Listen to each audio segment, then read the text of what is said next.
Fab! Welcome back to my YouTube channel, and for today's video ay gusto kong mag-share sa inyo sa mga nangyari sa akin last year, no? So, last year lang, nung December 2025. So, hindi ako nakapag-upload ng video, no? So, dahil iyon sa nangyari sa akin. So, matagal-tagal din na hindi ako upload ng aking new vlog kasi nga may mga bagay or pangyayari sa life ko or meron akong mga pinagdadaanan, no? So, kumbaga yun yung mga tinatawag natin sa life na mga silent battles natin na syempre dapat nating pagdaanan at ma-overcome, kasi naniniwala naman ako na lahat ng mga nangyayari sa buhay natin ay meron niyang dahilan.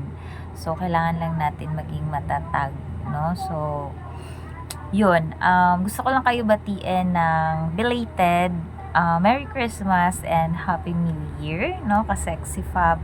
And I hope this year is ito na yung start ng life natin na maganda-ganda naman, no? Sana may mga growth na mangyayari sa ating lahat, may improvement, no? Merong mga changes naman kasi sa mga nangyayari sa ating bansa ngayon. So hindi na talaga nakakatuwa. So maraming mga tao ang affected din, no? At marami na ring tao ang stress. So ayun na nga, ka-Sexy Fab, so gusto kong mag-share sa inyo, no? So last year kasi, no, nagkasakit talaga ako. So bale nag-start to noong June pa lang, no? So nung June, masama na yung pakiramdam ko, pero binaliwala ko lang yun. So akala ko ano lang yun, wala lang, ganyan. Kasi nung mga time na yun, masama na talaga yung pakiramdam ko nung June. And nagkataon din na na pasukan na ng mga bata noon, kasi si ate ko, no, yung kapatid namin na panganay, siya talaga yung tumutulong sa akin sa shop ko, yung aking business na boutique, na siya talaga yung tumutulong sa akin na magtinda, ayan. So pag wala ako doon, siya yung nandoon nagbabantay sa ating shop, no?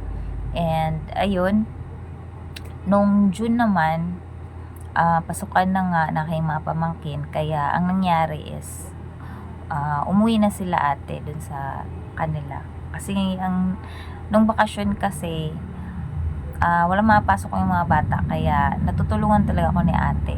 Pag walang mga pasok and weekends, pupunta talaga yun dito para tulungan ako sa aking shop, kasi alam niya na busy talaga din ako, or busy yung mga tao dito sa bahay.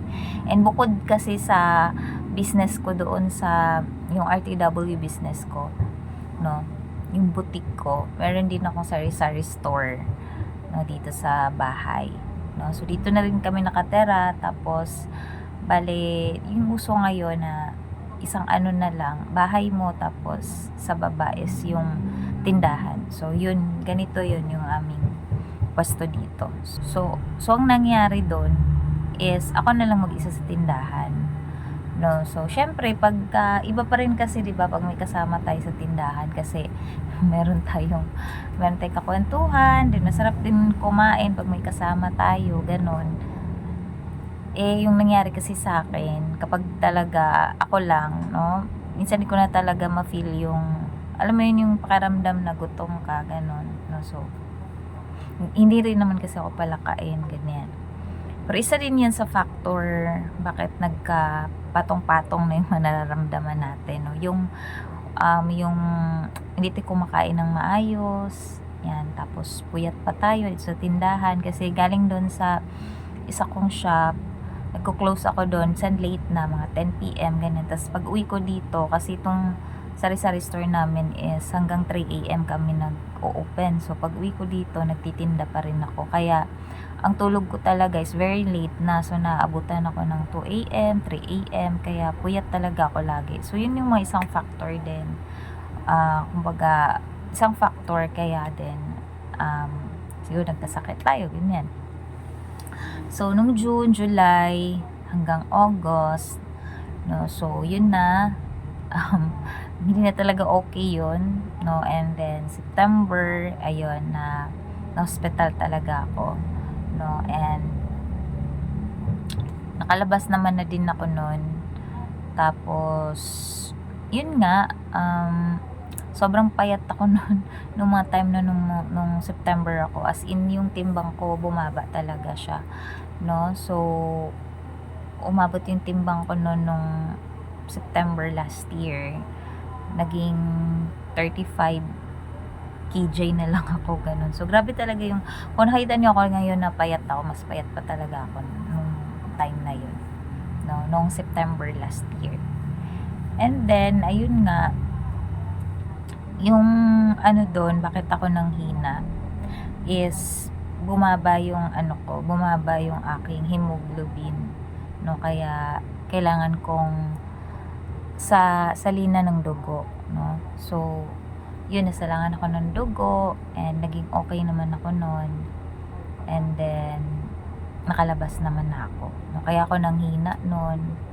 Sobrang nanghina talaga ako noon, wala akong ganang kumain, ganyan. Nagkalagnat, nagsusuka, no? And nagkaroon din ako ng infection, no, sa ihi, ganon. So talaga nagkahalo-halo kasi syempre hindi mo na maano yung sarili mo, nagkapatong-patong na yun dahil sa konti yung kinakain mo, walang sapat na nutrition, no? Kaya bumaba yung iron sa katawan, nagkulang ng iron kasi nga wala talagang masustansyang pagkain na pumapasok sa katawan, no? And yung kinakain ko lang doon is biskwit, yan, tinapay, konting kanin, tapos coffee pa ako. So mahilig ako sa kape, kaya siguro ganun. Tas minsan konti lang talaga naiinom kong water. Ayan, di ko talaga yun perfect yung di ko na papanindigan yung mga 2.5 liters a day or kahit 2 liters, ganyan, no? So hindi siya naging consistent. Kaya nagka-infection din ako, ganyan. Humina yung resistensya ko. Ayun, so nagkulang ng iron, kaya bumaba yung hemoglobin ko. Kaya ako na-admit, no? And nakalabas naman din ako, tapos nag-birthday ako nung October, no? Naging okay ako nun.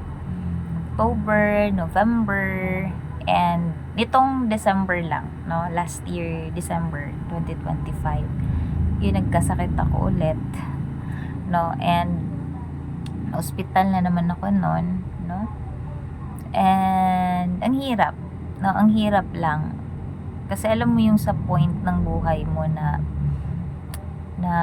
nandoon ka na talaga sa hospital, ang dami mo nang maiisip. So yun talaga yung naiisip ko kasi Fab, na alam mo yun, yung kahit anong gawin mo na maging positive, no? Kahit di ka magpa-stress, no? Ayaw mong isipin, pero syempre tao lang tayo, hindi rin talaga natin maiwasan na papasukan pa rin tayo ng negative thoughts and nagiging tayo na de-depress, na-stress, and ang malala pa doon, nagkaroon ako ng anxiety. Hindi ko siya maipaliwanag kasi parang na-trauma kasi ako doon sa nung first ko na-admit ako nung September 2025. Noon, parang na-trauma ako noon, naisip ko siya. Tapos yun, pag naisip ko yun, nagpatong-patong na. Tapos natatakot na ako, nanginginig, nag-overthink. Tapos nahihirapan akong huminga noon. Tapos iyak lang ako ng iyak. So sabi ng doctor ko is, ayun nga, may anxiety ako. Ayun, so first time ko nagkaroon ng ganyan. First time ko nagkaroon ng ganyan or itong anxiety na to, kasi hindi naman talaga ako ganon, no? Hindi. Kasi syempre, ako, yung sarili ko talaga is, strong person. And ang dami ko na rin challenges sa buhay. Kaya, feeling ko ang tibay ko na ganyan, no? Na kahit anong dumating na problema sa akin, malalagpasan ko. Which is, yes naman, naniniwala naman ako na lahat ng problem is dumadaan din naman yan. Kailangan lang natin na ma-overcome yan. Pero pag andun ka na talaga sa punto ng buhay mo, no, kagaya nung nasa hospital ako, ang dami mo talagang maiisip, no? Hindi mo maiiwasan yun sa sarili mo. no? Kahit ano sabihin ng mga tao na huwag kang mag-isip, huwag kang magpa-stress kasi mas lalala lang yung sakit mo. Pero hindi talagang hindi mo maiwasan na maging negative, no? So, alam mo yun, yung ikaw na very positive person ka, napaka-strong person mo. Pero, may time din talaga na ano tayo nakaka-feel din tayo ng panghihina, no? And yun yung naano ko sa sarili ko na hindi lahat ng panahon, no, sa mga strong person dyan, hindi talaga lahat ng panahon strong tayo. So kailangan nating okay lang ilabas natin yung emotion natin, kailangan natin yan iiyak ano man yung na-feel natin, kasi yun yung ginawa ko, umiyak ako hanggang sa wala na akong maiyak, no? Kasi kung hindi ko siya iiyak tapos magpe-pretend ako na strong ako, so wala, mas lalo lang bibigat yung pakiramdam ko. So minsan kailangan din natin na i-ano yung sarili natin, i-accept natin na hindi anytime strong tayo. So it's okay na malungkot, it's okay na umiyak tayo, it's okay na minsan tayo nasa low talaga yung or in down situation tayo, ganun. Kasi hindi naman lagi yung buhay natin is masaya, hindi naman tayo laging malakas, no? May times talaga na may time talaga na manghihina din tayo or mayroong mga pagsubok na darating sa life natin. At yun yung naano ko. And alam niyo, Sexy Fab, ang dami kong realization nung nasa ospital na ako, na kahit gano'n natin kasipag, no, ang sipag-sipag natin, talagang pinagpupuyatan natin para lang tayo kumita, para tayo makaipon, no? Naisip ko na para saan kung iti-trade mo naman dun yung health mo, no? So, yun yung hindi ko kasi naisip dati, no, na kasi very talaga ako, very hype ako, lalo na sa business ko. And yung business ko, ang tagal na niyan, 18 years na ako na nagnenegosyo. Yung pwesto ko doon sa boutique ko, ang tagal na nun, no? So talagang yung buhay ko nakaikot na lang sa negosyo.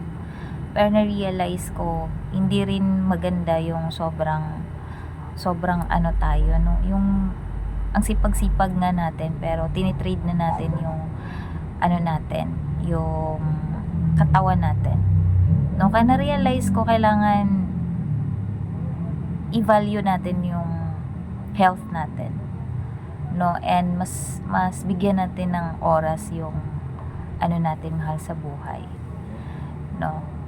I-feel mo sila, ganyan. Kasi ako dati busy talaga, yan. Yung buhay ko, yung routine ko, ganun lang talaga. Uwi ng bahay, punta ng shop, so ganun. So ngayon, nung nagkasakit ako, andun na feel ko talaga yung love ng family ko. Andyan sila. Yan, sobra talagang naging emotional ako, naiyak talaga ako ng sobra, no? And thankful ako kasi andyan yung family ko na nag-alaga sa akin nung mga time na yan. Naiiyak ako ka, Sexy Fab, pero it's okay nga, no? It's okay to cry. It's okay to be emotional sometimes, vulnerable sometimes, ganyan. So happy lang ako kasi andyan yung family ko na inalagaan talaga ako. Mga kapatid ko yan, mama ko. And yung papa ko naman is syempre nasa province, so malayo sa akin. Ayan. So hindi ko siya nakakasama. Ayan.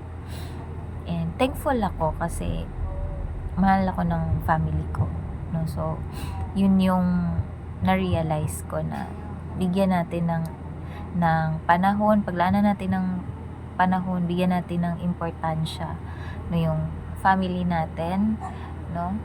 And health talaga natin. So naniniwala talaga ako na health is wealth, no? Kaya ingatan talaga natin yung ating kalusugan, no? Okay lang maging masipag, dedicated sa man yung career mo, yung pinagkakitaan mo, business mo. Pero ito nga, aanhin mo naman yung pera kung ikaw ay magkasakit, no? Pag nagkasakit ka, as in maubos talaga yung pinaghirapan mo.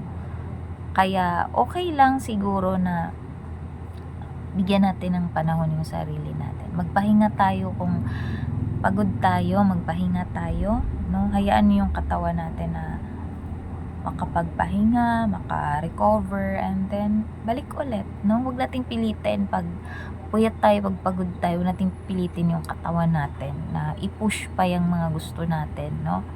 So, listen to your body, no? Kung masakit yung ulo nyo, nilalagnat kayo, masama yung pakaramdam, learn to rest. Kasi yan yung natutunan ko ngayon. Kasi baliwala yung pera no? Kayamanan, material, pag ikaw ay nagkasakit. So, nung nasa ospital ako, nakahiga na ako doon. So, umiiyak talaga ako. Ang dami kong na-realize sa buhay. No? And habang, alam mo yun, yung na-feel ko na habang nabubuhay tayo, pili nating maging masaya at mas mag-spend tayo ng time sa mga mahal natin sa buhay. Pahalaga natin sila, and syempre, alagaan natin yung sarili natin. Yung kalusugan natin. Yan yung pinakayaman talaga natin. No? Mayaman tayo kapag wala tayong sakit at andyan yung pamilya natin. Kasi syempre ka Sexy Fab, naisip ko, lahat naman tayo is temporary lang sa mundo, diba? Lahat tayo naman papunta naman talaga doon, no? Kaya piliin natin na i-value yung mga bagay na importante, no? Like yung health natin and yung family. Kasi wala naman tayong mabibitbit pag tayo ay nawala sa mundo. Diba? Wala tayong mabibitbit kahit piso. No? Kaya ingatan talaga natin yung bawat isa natin, no? Ingatan talaga natin yung ating katawan, no? Pakinggan natin kung may nararamdaman tayo, no? Kaya ngayon, thankful ako kay Lord kasi parang second life ko na rin nito, no? Sa kabila ng mga nangyari sa akin, no? Paulit-ulit na sakit, and thankful ako dun sa mga doktor ko na talagang inalagaan ako at gumaling talaga ako, no? Naiyak nga ako doon nung sa ospital nung gumaling na ako. Naiyak ako doon while kausap ko yung mga doktor ko, ganyan, and nagpasalamat ako sa kanila. And nung nakalabas ako, ayun, nagsimba kami, sama ko yung mga kapatid ko, ay yung dalawang kapatid. Tapos nagpasalamat ako kay God. Syempre thankful ako kasi pangalawang buhay ko na to. Yan, kaya iingatan ko talaga to kung ano man yung binigay ni God. And yun, ka-Sexy Fab, no? Piliin natin na magpahinga. Pag merong masakit sa katawan natin, pakinggan nyo, no? Kasi baliwala yung kayamanan, pera, material na bagay kung may sakit naman din tayo. But this 2026, patuloy pa rin tayo sa ating mga life goals, no? Pero wag nating kaligtaan na alagaan at ingatan yung ating sarili, no? Always love yourself. Yan. So ngayon, masaya na ako, no? And kinokontrol ko na rin yung emotion ko, no? And kasi ang hirap pagka nagpadala ka sa emotion mo, then magkaka-anxiety ka na. Yan. So, and then try to read books, no? And yun, makakatulong yun sa atin. Mga videos na mga motivational, no? Kasi ano yan makatulong yan sa healing process natin. Kung tayo may mga anxiety, kung tayo ay stress, depressed, mayroon tayong mga pinagdadaanan, no? Try to shift your focus kaysa mag-focus ka dun sa mga problema mo. So, itry mo na may pagkaabalahan ka kasi yun yung ginagawa ko ngayon. no, manood ka ng mga motivational na videos, o ano man yung mga hobbies mo, pagpatuloy mo, or learn something new, 'di ba? New skills na ganyan. Or kumanta ka, sumayaw ka, mag-exercise para lang ma-shift yung focus mo and hindi tayo maging emotional at atakin ng anxiety or stress or depression man yan, no? So, yun lang ang sharing ko ka Sexy Fab. And sa mga tao dyan or kagaya ko or sa nanonood ng video ko na masipag, hanga ako sa'yo, no? Hanga ako sa kasipagan mo. Pero wag mong kalimutan na ingatan yung sarili mo, lalo na yung health mo, no? Kasi baliwala rin yung kita, yaman, material pag tayo ay nagkasakit. So, thank you for watching ka Sexy Fab. At sa mga hindi pa nakasubscribe sa aking YouTube channel, paki-subscribe na po para always po kayong updated every time po na mag-upload ako ng new vlog. So, mag-upload pa ako ulit ng video ka Sexy Fab. And thank you for watching.